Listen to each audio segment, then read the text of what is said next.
Tahu nggak sih ya, kira-kira ini tuh thrifting lagi booming banget, terutama di kalangan anak muda. Mulai dari Instagram, TikTok, sampai ada event besar kayak Jogja Second Fest dan juga CTM Fashion Week. Alasannya sederhana banget, pakaian yang murah, unik, membuat orang-orang terutama dari menengah ke bawah itu terbantu supaya mereka tetap bisa mengekspresikan diri tanpa harus merogoh kocek dalam-dalam. Betul banget. Tapi mendadak viral video Menteri Keuangan Bapak Purbaya sedang menyidak penimbun pakaian bekas impor ilegal. Di video itu, beliau juga menyatakan akan memperketat aturan dan menangkap para importir baju bekas ilegal. Saya harapkan mereka mulai hentikan itu karena ke depan kita akan tindak. Sekarang pun di lapangan kita periksa terus dari waktu ke waktu. Kalau ketangkap ya nggak bisa kayak dulu lagi kira-kira. Bener nggak sih kalau thrifting di Indonesia tuh benar-benar dilarang? Gimana dong nasib kita yang suka banget belanja thrift? Daripada bingung-bingung, mending langsung kita bahas di video ini. Faktanya, thrifting itu tidak dilarang. Yang dilarang adalah impor pakaian bekasnya. Menteri Koperasi dan UKM, Teten Mas Duki, menyatakan bahwa kegiatan thrifting ini baik untuk kegiatan recycle dan keberlanjutan lingkungan. Yang menjadi masalahnya ini adalah impor pakaian bekas yang masuk tanpa izin dan tidak memenuhi standarisasi kesehatan. Jadi kita bukan budaya thrifting, ya, bahkan budaya thrifting itu juga bagus ya untuk misalnya bagaimana recycle produk ya supaya tidak menambah kerusakan alam ya, itu bagus dari segi lingkungan. Nah, yang sedang kita masalahkan itu sebenarnya adalah impor dan penyelundupan. Dan secara aturan, larangan impor pakaian bekas ini sudah ada sejak lama loh, tertuang dalam Permendak nomor 18 tahun 2021, pasal 2 ayat 3 huruf D. Kemudian, peraturan itu berubah menjadi Permendak nomor 40 tahun 2022 yang berlaku sampai sekarang.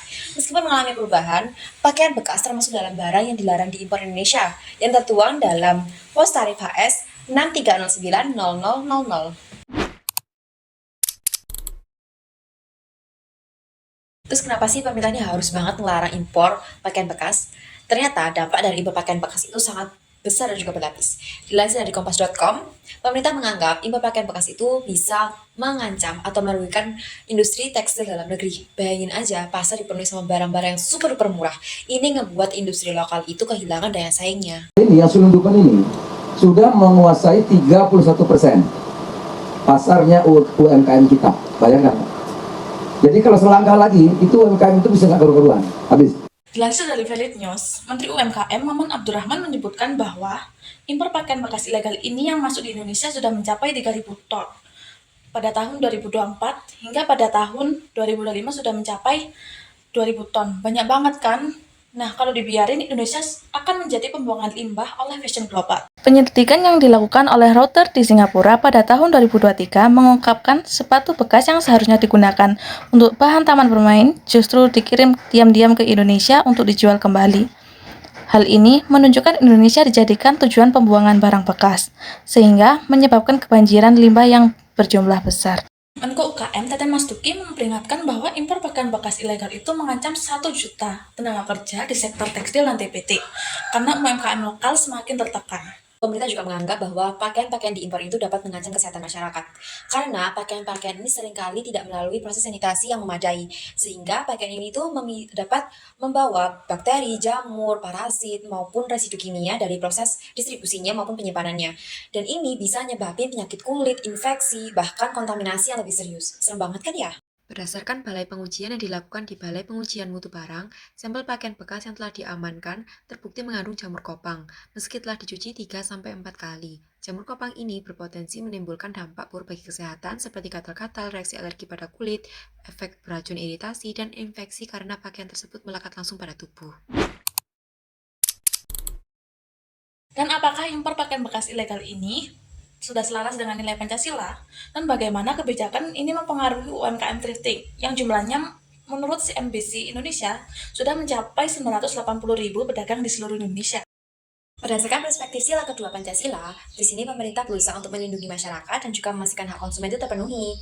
Termasuk yakni hak konsumen untuk mendapatkan barang yang aman dan juga layak dipakai, tidak seperti barang-barang yang diimpor ini yang dapat mengancam kesehatan masyarakat.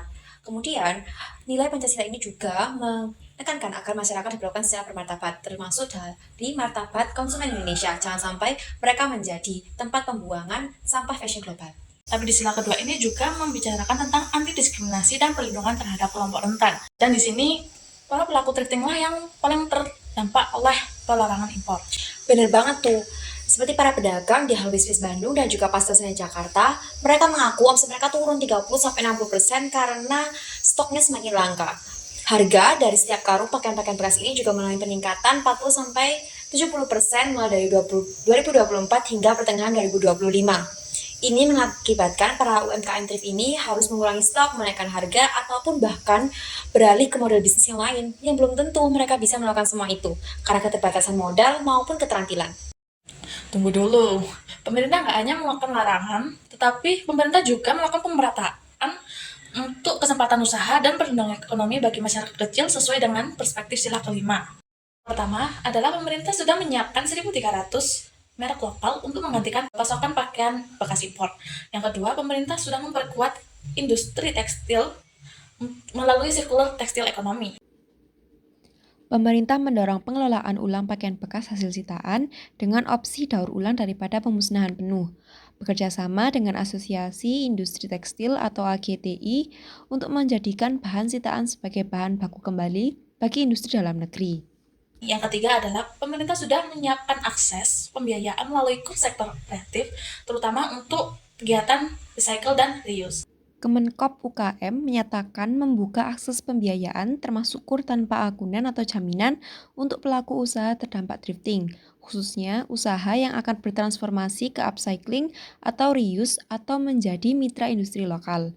Pemerintah juga mendorong penyaluran kur untuk sektor kreatif yang relevan. Dan yang terakhir, Kemenang sedang mengkaji perizinan terbatas atau pilot project untuk pre-love tertentu seperti overstock dan destock atau brand premium yang higienis dan aman. Jadi udah jelas ya guys bahwa kegiatan yang dilarang oleh pemerintah itu bukan thrifting yang bisa kita lakukan di toko-toko, tetapi impor yang dilakukan oleh importer secara ilegal. Jadi jangan khawatir, selama produk yang kita beli atau produk yang diperjualkan itu berasal dari dalam negeri dan juga higienis, kegiatan thrifting tetap bisa berlangsung di Indonesia dan bahkan bisa berkembang. Itu tadi pembahasan dari kami mengenai larangan thrift dari pemerintah. Kalau kalian ada saran-saran ataupun ada pendapat lain ataupun ada pertanyaan, silahkan komen di bawah dan bye-bye. Bye-bye!